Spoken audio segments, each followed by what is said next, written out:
آپ دیکھ رہے ہیں ہمارا یوٹیوب چینل خطبات اسلامک آفیشل۔ سامعین محترم، آج میں آپ کو سورہ کوثر کے جو 10 دن کا ایسا وظیفہ دے رہا ہوں کہ جس سے جو غریب ہے وہ سلطان بن جاتا ہے، اس کی غربت ختم ہو جاتی ہے اور اللہ رب العزت اس سے مالدار بنا دیتا ہے۔ اور اتنا مشرف اور لاجواب وظیفہ ہے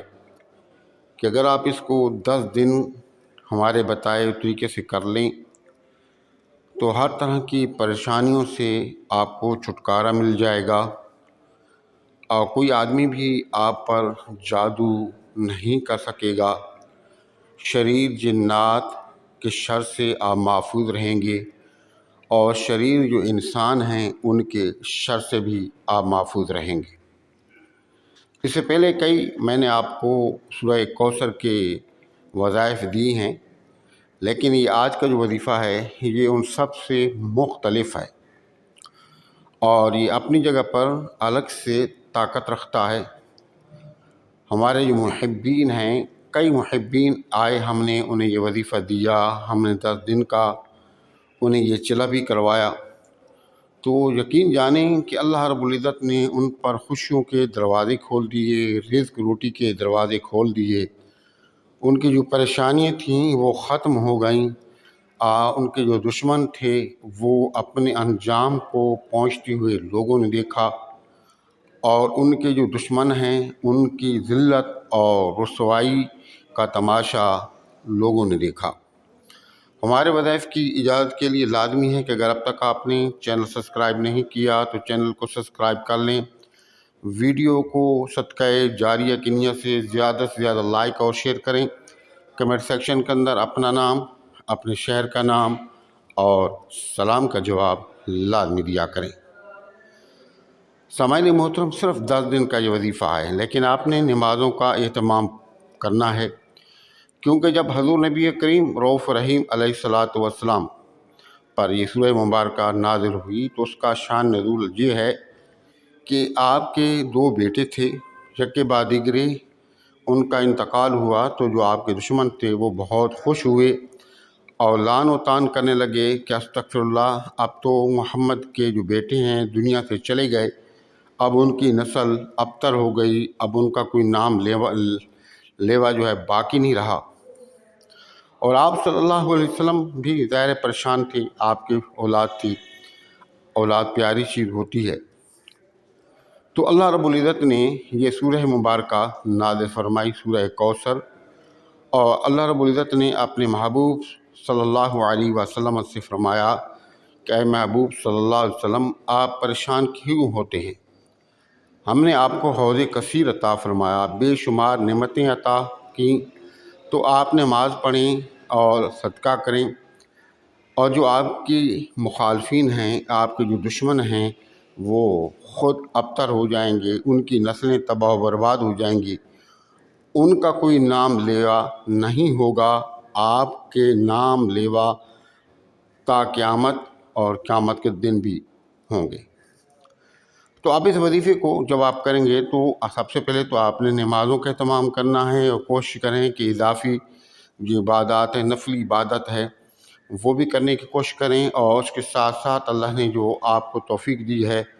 اپنی توفیق اور استطاعت کے مطابق صدقات کا بھی اہتمام کریں، اور آپ صلی اللہ علیہ وسلم پر کثرت کے ساتھ درود و سلام کے نذرانے پیش کریں۔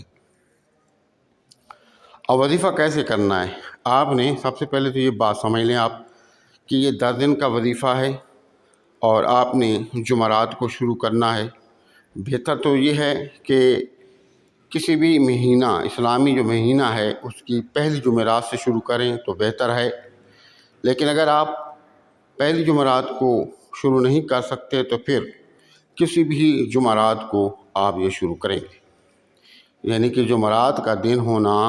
لازمی ہے۔ اور دوسری اس کے اندر چیز ہے وہ یہ کہ وقت کی پابندی۔ آپ نے ایسے وقت شروع کرنا ہے وظیفہ کہ 10 دن تک آپ اسی ٹائم اسی وقت میں آپ وظیفہ کر سکیں، یعنی کہ 1 گھنٹہ آپ کے پاس ہے، 1 گھنٹے کے اندر یعنی کہ اگر آپ نے 8 بجے وظیفہ کیا ہے تو دوسرے دن آپ 8 اور 9 کے درمیان وظیفہ لازمی کر لیں۔ 1 گھنٹے کے اندر آپ کو یہ وظیفہ شروع کرنا ہے۔ اور تیسری چیز لازمی جو ہے وہ ہے جگہ۔ اب اس کے اندر کیا ہے، 10 دن تک آپ نے ایک ہی جگہ پر وظیفہ کرنا ہے، جگہ تبدیل نہیں کر سکتے۔ اگر مرد حضرات ہیں تو بہتر یہ ہے کہ مسجد میں آپ کر لیں، اگر آپ مسجد میں نہیں کرتے گھر میں کرتے ہیں تو پھر 10 دن تک آپ کو ایک ہی جگہ پر ہر روزانہ وظیفہ کرنا ہوگا۔ اور چوتھی چیز جو ہے اس کے اندر لازمی ہے وہ ہے مصلی۔ آپ ایک ہی مصلی پر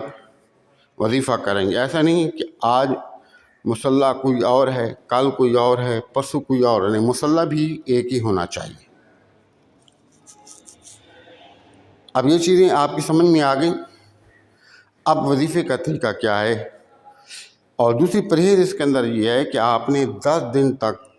بڑے کا گوشت آپ نہیں کھا سکتے، یعنی کہ گائے بھینس وغیرہ کا گوشت آپ نہیں کھا سکتے، چاہے وہ کباب کی صورت میں ہو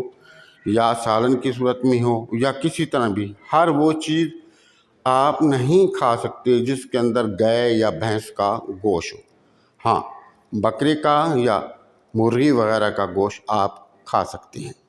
جس کے اندر لازمی پرہیز ہے۔ اور طریقہ اس کا کیا ہے کہ آپ مصلی پر بیٹھ کر سب سے پہلے اول اور آخر 3 مرتبہ درود پاک، درمیان میں سورۃ الفاتحہ، آیت الکرسی، چاروں کل 3 مرتبہ پڑھ کے اپنے ہاتھوں پر پھونکیں، اپنے جسم پر پھونکیں اور اپنے ہاتھوں کو پورے جسم پر پھیریں جہاں تک کہ آپ کے ہاتھ پہنچتے ہیں۔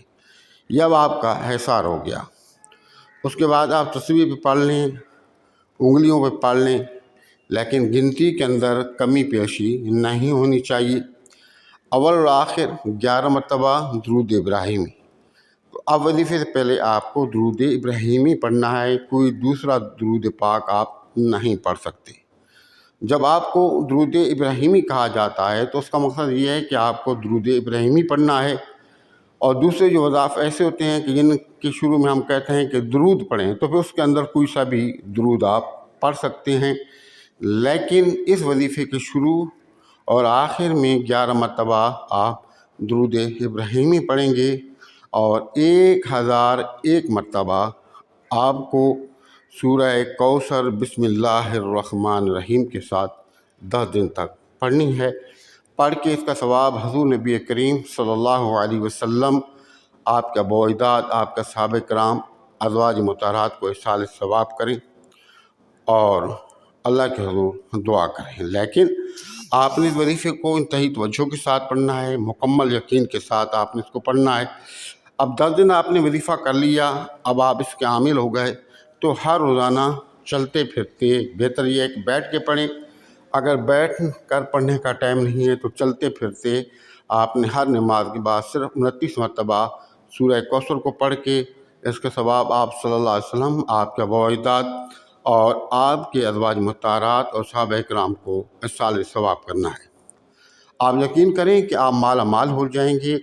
اور تمام پریشانیاں آپ کی ختم ہو جائیں گی، جو آپ کے دشمن ہیں وہ ابتر ہو جائیں گے، ختم ہو جائیں گے، جادو، سحر، رکاوٹ، ہر چیز سے آپ کی اولاد محفوظ ہو جائے گی۔ ہمارے وظائف کی اجازت کے لیے لازمی ہے کہ اگر آپ نے چینل سبسکرائب نہیں کیا تو چینل بھی سبسکرائب کر لیں، اور کمنٹ باکس کے اندر اپنا نام، اپنے شہر کا نام اور سلام کا جواب لازمی دیا کریں۔ السلام علیکم ورحمۃ اللہ وبرکاتہ۔